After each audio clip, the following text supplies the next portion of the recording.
அண்மை செய்தியை பார்த்து வருகிறோம்.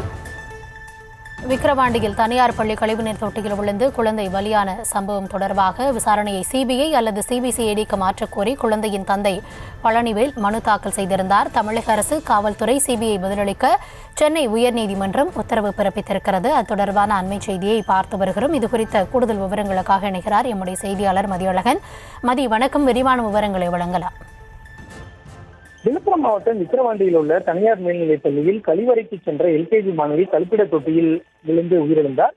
ஜனவரி 3ஆம் தேதி நடந்த சம்பவம் தொடர்பாக சிறுமியின் தந்தை பழனிவேல் அளித்த புகாரின் அடிப்படையில் பள்ளி தாளாளர், முதல்வர் உள்ளிட்டோருக்கு எதிராக விக்கிரவாண்டி போலீசார் வழக்கு பதிவு செய்துள்ளனர். இந்நிலையில் இந்த வழக்கின் விசாரணையில் சிபிஐ அல்லது சிபிசிஐடிக்கு மாற்றக்கோரி பலியான சிறுமியின் தந்தை பழனிவேல் சென்னை உயர்நீதிமன்றத்தில் மனு தாக்கல் செய்திருக்கிறார். அந்த மனுவில் குழந்தை மருத்துவமனையில் அனுமதிக்கப்பட்டது குறித்து பெற்றோருக்கு முறையாக பள்ளி நிர்வாகம் தகவல் தெரிவிக்கவில்லை.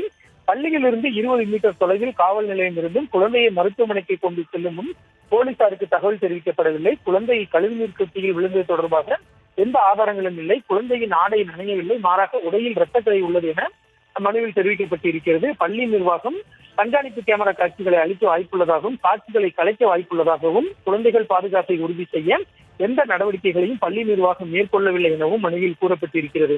குழந்தையின் உடையில் இரத்தக்கரை குறித்து போலீசாரிடம் தெரிவித்த பொழுது உடையை திருப்பி தரும்படியும், இல்லாவிட்டால் வழக்கை முடித்து வைத்து விடுவதாக விக்கிரவாண்டி போலீசார் மிரட்டியதாக மனுவில் குற்றம் சாட்டப்பட்டிருக்கிறது. குழந்தை மரணத்தில் பல சந்தேகங்கள் உள்ளதால் விசாரணையை மாற்ற வேண்டும், கண்காணிப்பு கேமரா பதிவுகளை பெறும்படி மாவட்ட காவல் கண்காணிப்பாளருக்கு உத்தரவிட வேண்டும் எனவும் மனுவில் கோரிக்கை விடுக்கப்பட்டுள்ளது.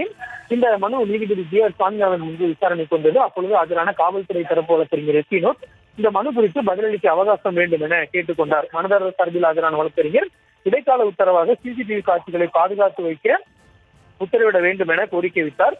பதில் மனு தாக்கல் செய்த பிறகு அது குறித்து முடிவெடுக்கலாம் என தெரிவித்த நீதிபதி மனு குறித்து தமிழ்நாடு அரசு, தமிழக டிஜிபி மற்றும் சிபிஐ பதிலளிக்க உத்தரவிட்டு வழக்கினுடைய விசாரணையை பிப்ரவரி 4ஆம் தேதிக்கு ஒத்திவைத்தார்.